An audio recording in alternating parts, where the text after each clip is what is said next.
오늘 하나님께서 우리 조이 공동체에 주시는 말씀입니다. 신명기 32장 1절에서부터 12절. 신명기 32장 1절에서부터 12절. 하늘이여 귀를 기울이라 내가 말하리라. 땅은 내 입의 말을 들을지어다. 나의 교훈은 내리는 비요 나의 말은 맺히는 이슬이요 연한 풀이에 가는 비요 채소 위에 담비로다.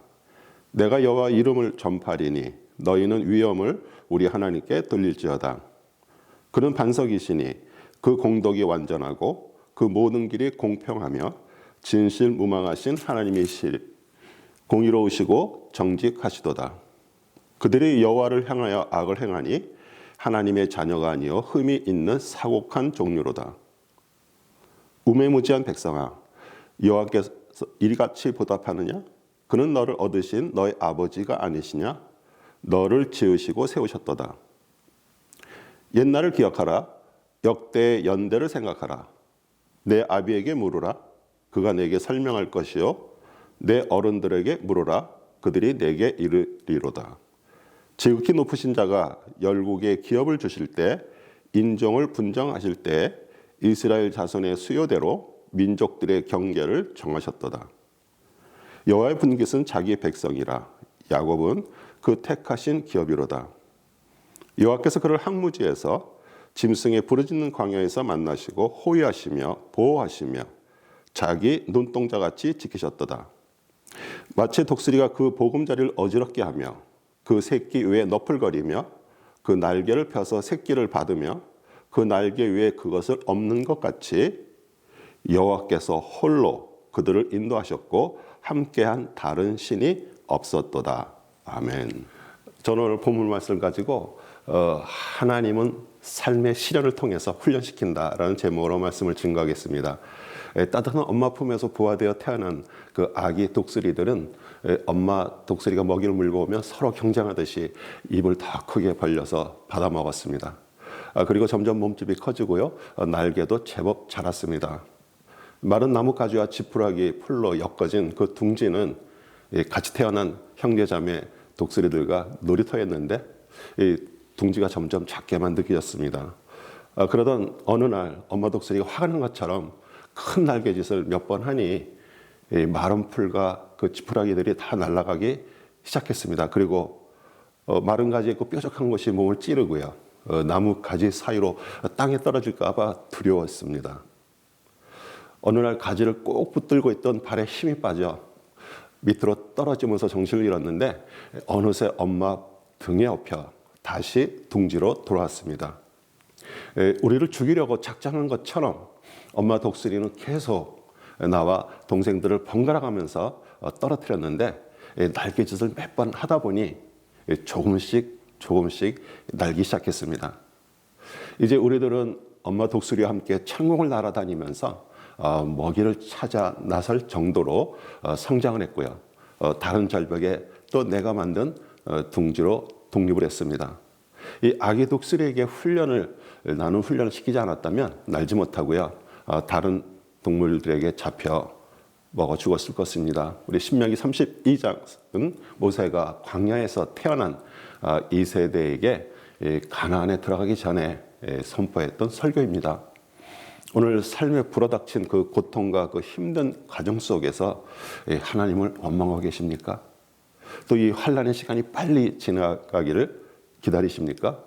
이 삶의 고난과 시련은 하나님의 훈련의 시간입니다. 그 시련의 시간을 견디지 못하면 창공을 날지 못하는 독수리들처럼 땅에서 먹이를 구하다가 땅에서 인생을 마치게 될 것입니다. 우리 성령님을 통해 말씀의 깨달음이 임하기를 축원합니다. 1절 2절 하늘이여 귀를 기울이라 내가 말하리라. 땅은 내 입의 말을 들을지어다.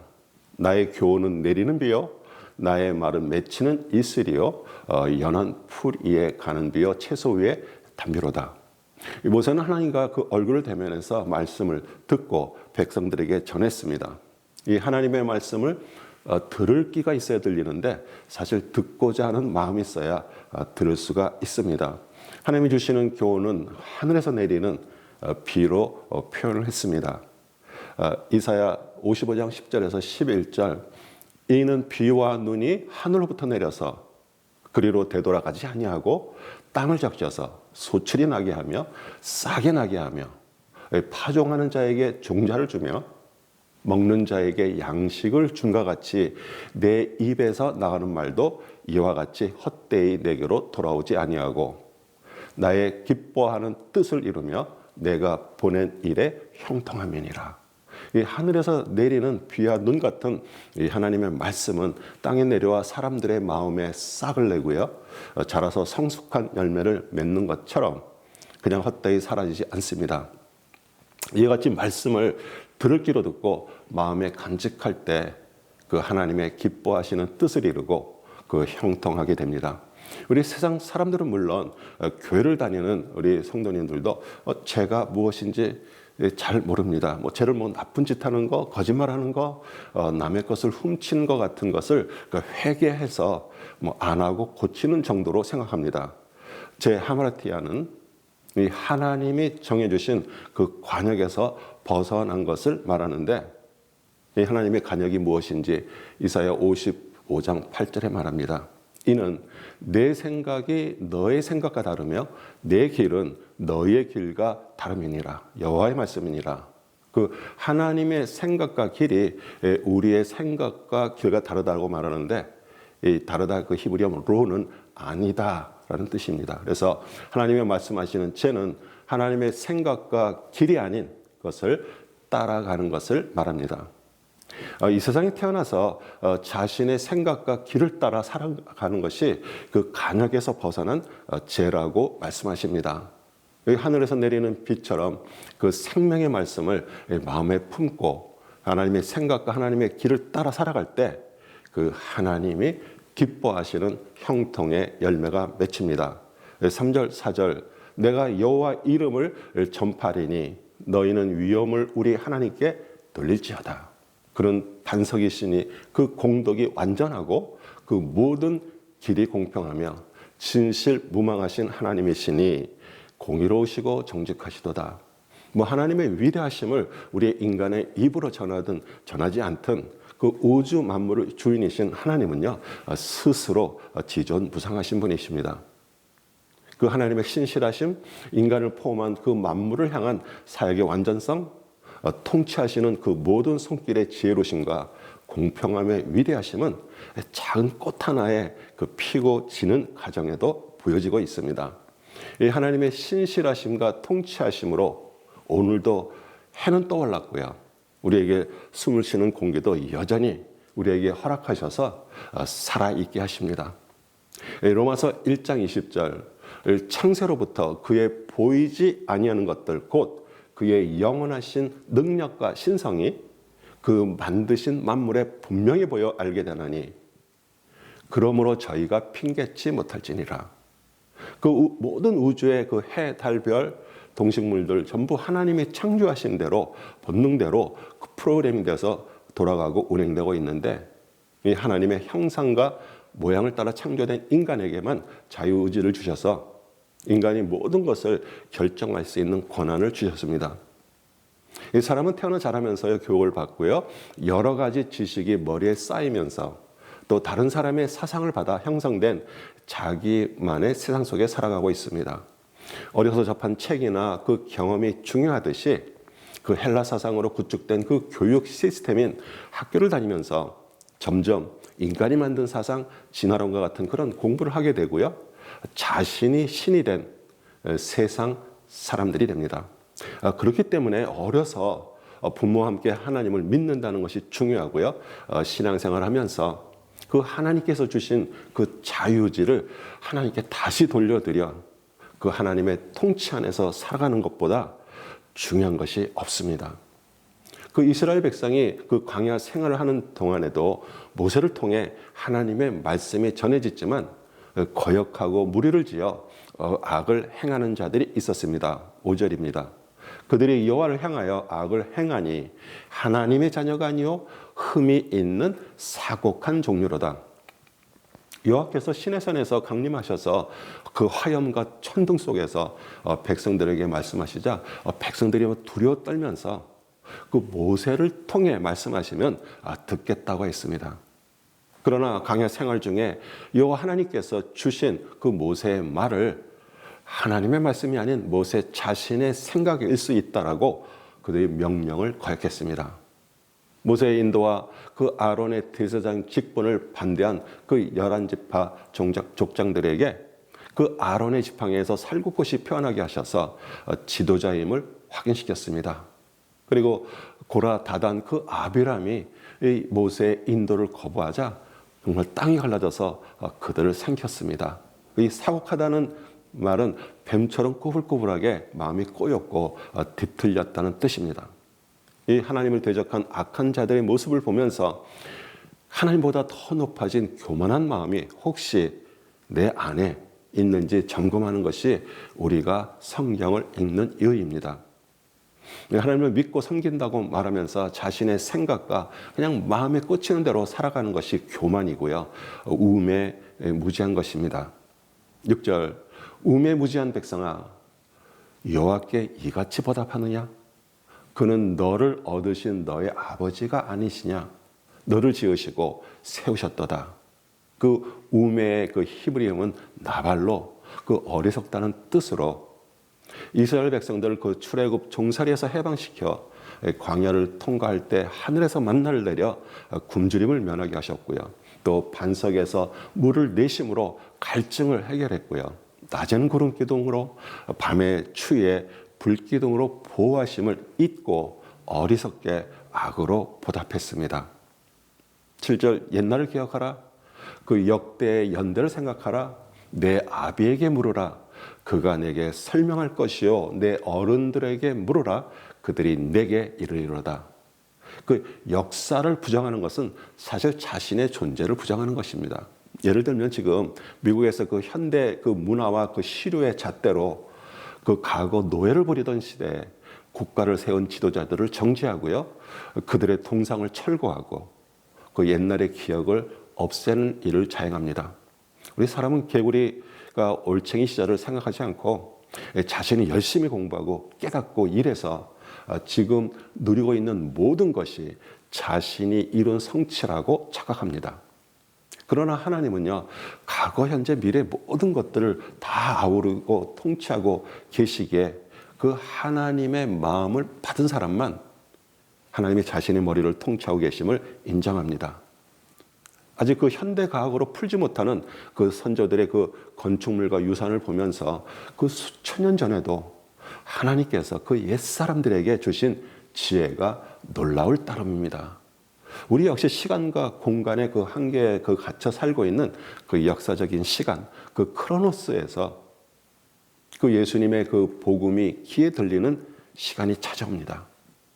예수님의 그 십자가의 죽으심과 그리스도의 부활을 통해 자신의 생각과 길을 따라 살아온 것이 죄임을 깨닫고 회개하고요, 하나님의 생각과 길을 따라 살기로 작정하면 성령 하나님이 마음에 들어오십니다.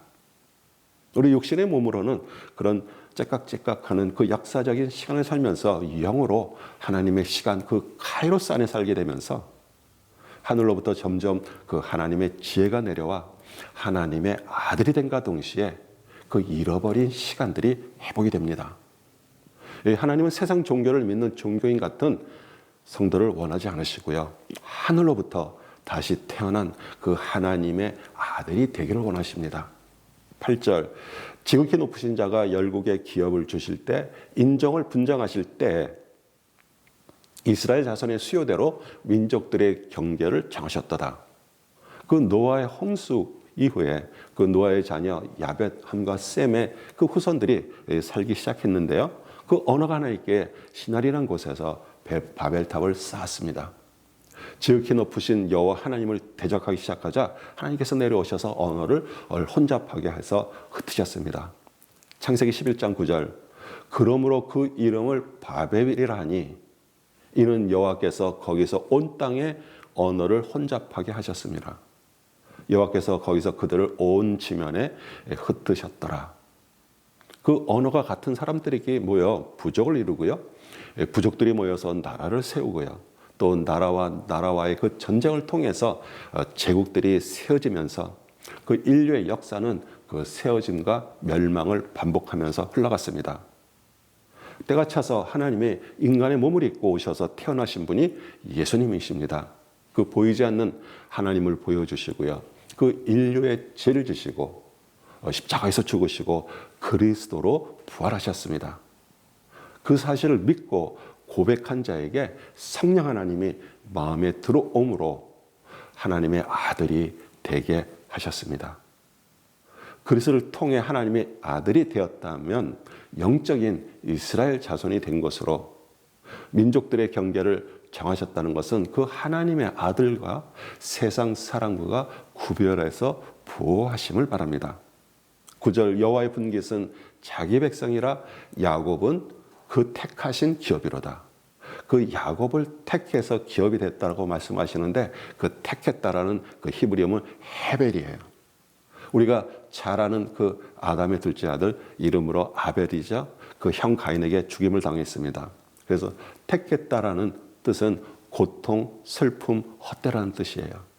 그러니까 예수님과 함께 십자가에서 정과 욕심이 못 박혀 죽고 죄에서 죽고 영으로 다시 태어나서 사는 자가 하나님의 택하신 기업입니다. 야곱이 천사와 씨름으로 그 환도뼈가 부러지고요. 고통 속에서 이스라엘이라는 이름을 얻고 정말 지팡이가 없으면 걷지 못했는데 지팡이는 하나님을 의지하는 것을 말합니다. 즉 인생의 고통과 슬픔은 하나님을 찾게 만들고요.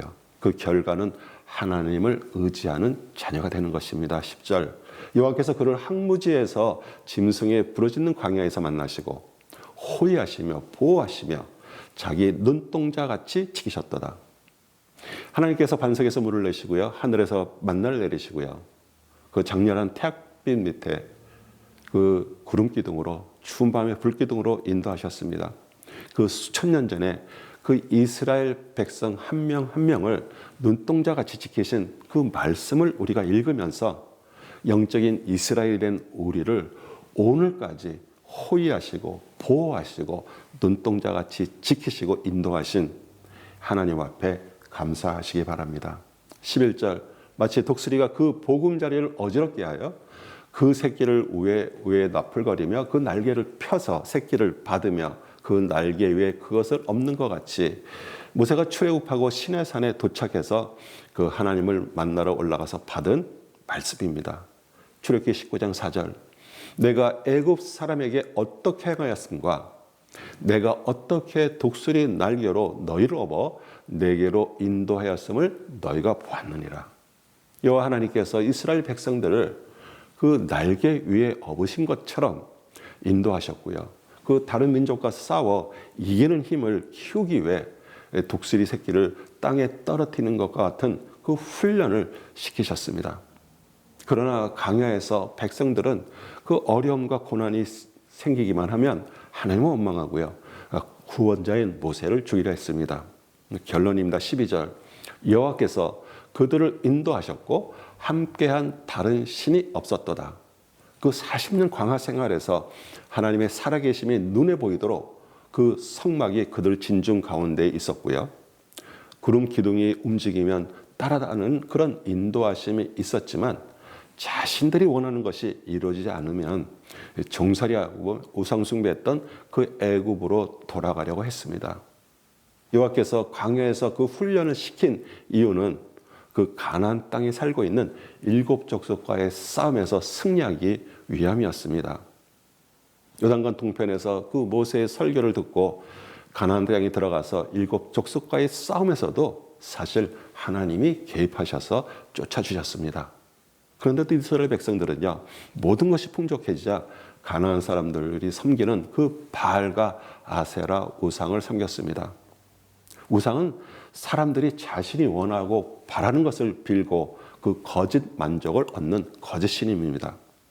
우상은 죽었기에 섬기는 숭배자에게 무엇을 하라 하지 말라 하지 않습니다. 그러나 여호와의 인도하심 속에서 책망과 징계와 훈련을 통과하면 참 생명과 만족을 주시는 참신이기에 홀로 인도하셨다고 말합니다. 사랑하는 성도 여러분, 오늘 말씀을 통해 얻을 교훈 첫째는요, 여러분의 삶에 찾아오는 그 고난과 시련은 우리 신앙을 한 단계 높이시려는 하나님의 손길임을 믿으시기 바랍니다.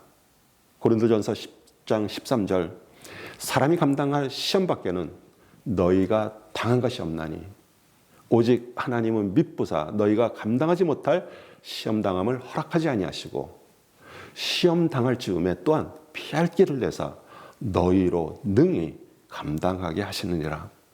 두 번째는 가나안 땅에 들어가 우상 숭배하다 그 망한 이스라엘 백성들처럼 모든 것이 풍족해지면요 사람은 게을러지고요 그 하나님이 아닌 땅의 것, 그 육신적인 탐심이 찾아옵니다. 탐심이 우상 숭배입니다.